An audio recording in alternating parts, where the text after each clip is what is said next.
Hi, my name is Isabella Frazier. I am presenting on the country of Bangladesh using the Hofstede's cultural dimension model. The population of Bangladesh is pretty large. The ethnic groups of Bangladesh are mostly Bengali. The capital is Dhaka. This is the most densely populated city in the world. It's very crowded.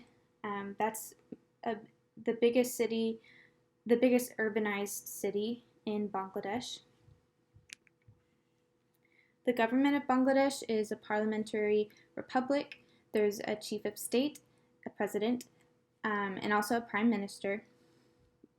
Bangladesh practices a mix of English common law and Islamic law because, as you see, the religions in Bangladesh are mostly Islam, with the 10% of Hinduism, and then the others, mostly include Buddhism and Christianity, make up less than 1%. The main and official language of Bangladesh is Bangla.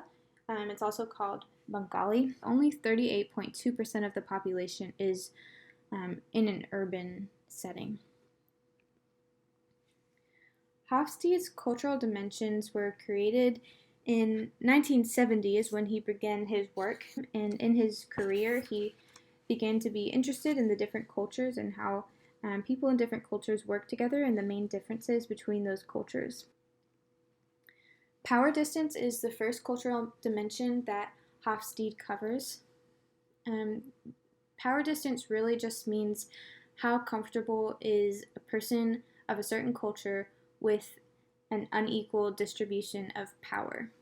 So, as you can see from the graph, Bangladeshis score very high on the power distance dimension, while Americans are fairly low, closer to the middle at 40. So, what we can conclude from this is that Bangladeshis tend to be more content with their position in their culture, whether it's their family or a work group or a workplace. Those who are less influential than others willingly accept this, and that's very different than the United States, as most of us work in an American culture or American business. And what we see a lot of the times is managers do have the say so. However, subordinates are very collaborative, and this is welcomed and usually encouraged by the manager. The next cultural dimension is individualism, which is basically just the degree to which people in a society are formed into groups. Bangladesh scores very low on this scale, which means that they're more of a collectivist nation, while the United States is actually the highest scoring country on this dimension of the whole world. So we're the most individualistic country, meaning that we operate in this state of mind where we are independent and we value personal success. Bangladeshis, we can conclude, will take joint responsibility of a group effort, while Americans in the workplace are usually just working for their own success. They're trying to climb the ladder. The next cultural dimension is masculinity. Both the United States and Bangladesh are pretty masculine cultures, and what this means is that the distribution of values between the genders is pretty distinct. Both the Bangladesh and United States societies are driven by competition and success, and they also have these taboo qualities such as assertiveness, heroism, and strength. Uncertainty avoidance is the next dimension, and this is really measuring how well a society or a culture can deal with the unknown and deal with unstructured circumstances. Culture can influence citizens' minds to either be comfortable or uncomfortable with some sort of unstructured or unknown situation. And the Bangladeshis, we can assume, are a little bit more uncomfortable with ambiguity than and they are more confident when there's some sort of structure in place, a structure in the workplace, in the family. While on the other hand, the United States scores Slightly below average on this one. We can conclude from this that Americans are a little bit more comfortable with innovation and spontaneous decisions. The next dimension is long-term orientation. This measures how a society deals with its past while still keeping the present and the future in focus. And so the United States scores low on this dimension, which means that they're considered normative, is what Hofstede calls them. So we can conclude that Americans tend to be suspicious of change within their nation, yet they hold a high value on their history and the progression of their nation. But in Bangladesh, they're kind of right in the middle of the scale, so they don't favor either side of this dimension. The next cultural dimension is indulgence, and this measures how a culture's people are taught to deal with human desires, whether they restrain those desires or indulge in those desires. And as you can see, the United States scores fairly high on this scale, and the Bangladeshis score pretty low at a 20. What we can conclude from this is that the social norms are somewhat restraining on the level of leisure or fun that a Bangladeshi is expected to have. And on the other hand, the United States is an indulgent country, so you might see more vacation time in the United States, and in Bangladeshi working environments, there might not be as much emphasis on summer vacation time or paid work leave, things of this sort. In order to be able to work with two different cultures and still have a good work culture, a successful leader in this needs to be skilled in communication, motivation, and teamwork in order to lead his or her followers or group in a specific goal, in a common goal. So, like I said, communication is a really big part of how two different cultures should combine together to be a healthy work culture. Americans are taught that their opinions matter a lot and that they should tell a working group or a team that they're on what they think and what their opinions are, how they think things should work. While on the other hand, Bangladeshis score low on this individualism scale, which means that when they're working in a team, they are taught to keep harmony, maintain harmony that's in the group. Bangladeshis may keep quiet until the Americans make the decisions once they sense that the Americans are pretty outspoken and individualistic. So we as in Americans, need to be careful that we're listening for those other people. We might have to directly ask Bangladeshis or anyone with this type of collectivist culture that we need to ask them, well, what do you think? Kind of get their input, and communication has to be really clear. We can't just assume that they're going to tell us what they think or tell us their opinions or differing ideas on a topic that we're going over. Another part of this is that the power distance index is pretty different between the two countries, and that can create tension as well if you're not careful.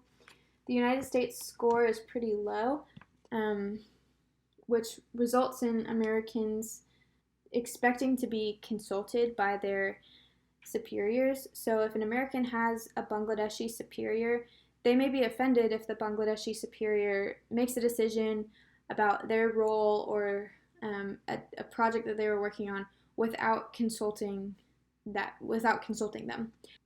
And on the flip side, if an American wants to consult a Bangladeshi about a certain project that he or she is working on, that's fine, but we need to also be clear to communicate the expectations that we have for them, because they may just want the American manager to tell them what to do, to tell them a clear outline and expectation of them.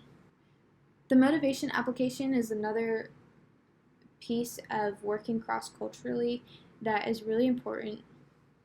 So the United States, we know, is very high individualistic culture, and then of course the Bangladesh culture is lower, more collectivist, and this combination, the American combination of being very individualistic and more masculine, really makes them strive to find better ways of doing things. Their goal is overall life success, and they're really competitive to make a name for themselves.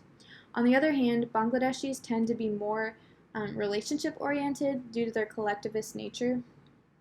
And because they also score high on the masculinity dimension, this kind of emphasizes that collectivist um, nature that they have.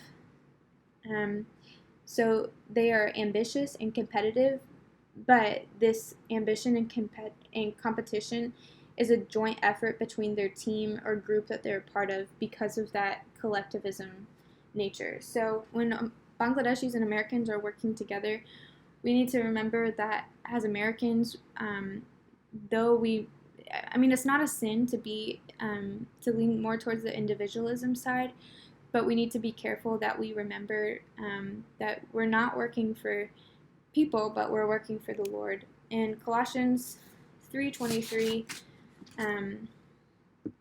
really states this best, and I'll read it. Whatever you do, work at it with all your heart, as if working for the Lord, not for human masters. And verse 24 goes on to say, since you know that you will receive an inheritance from the Lord as a reward. It is the Lord Christ you are serving.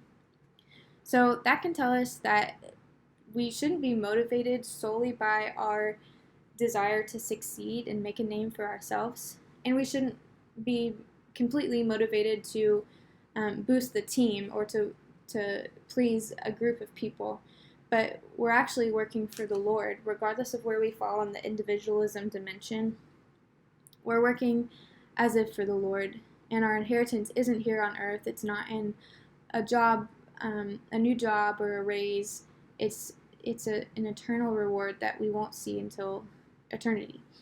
So when we're working in teams cross-culturally with Bangladeshis, see our love for the Lord in our work that's not solely based on this earth, but based in heaven. The teamwork application, the largest discrepancies between the two cultures I found were individualism and uncertainty avoidance. And this can make Bangladeshis really compatible to work on teams, but because of their collectivist nature, this also means that a Bangladeshi is either in a group or out of a group, and it can be kind of exclusive if they're not careful. However, if the Bangladeshis seem to work well with Americans and they kind of create an in-group, we can conclude that they'd be a pretty compatible team at that point. Because Americans are so individualistic, though, we would need to be careful that we are making sure that the Bangladeshis are heard and that our opinions aren't overshadowing them.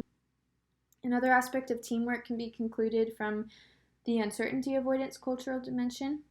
Bangladesh scores higher on this, and that can result in Bangladeshis wanting order and structure in the workplace, and they could be intimidated by Americans' ways of thinking outside of the box and innovation and maybe making quick, different decisions that they're not used to. So as an American, one should be watchful over a Bangladeshi who is maybe not,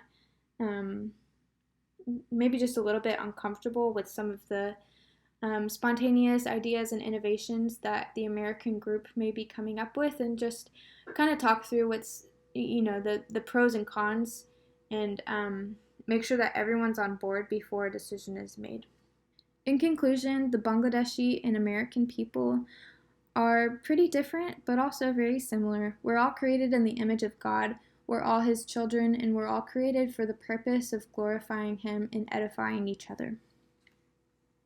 When working in teams, we need to be careful that we motivate and communicate clearly, being considerate of all the different dimensions, especially the larger dimensions, which are the power distance and the individualism and indulgence.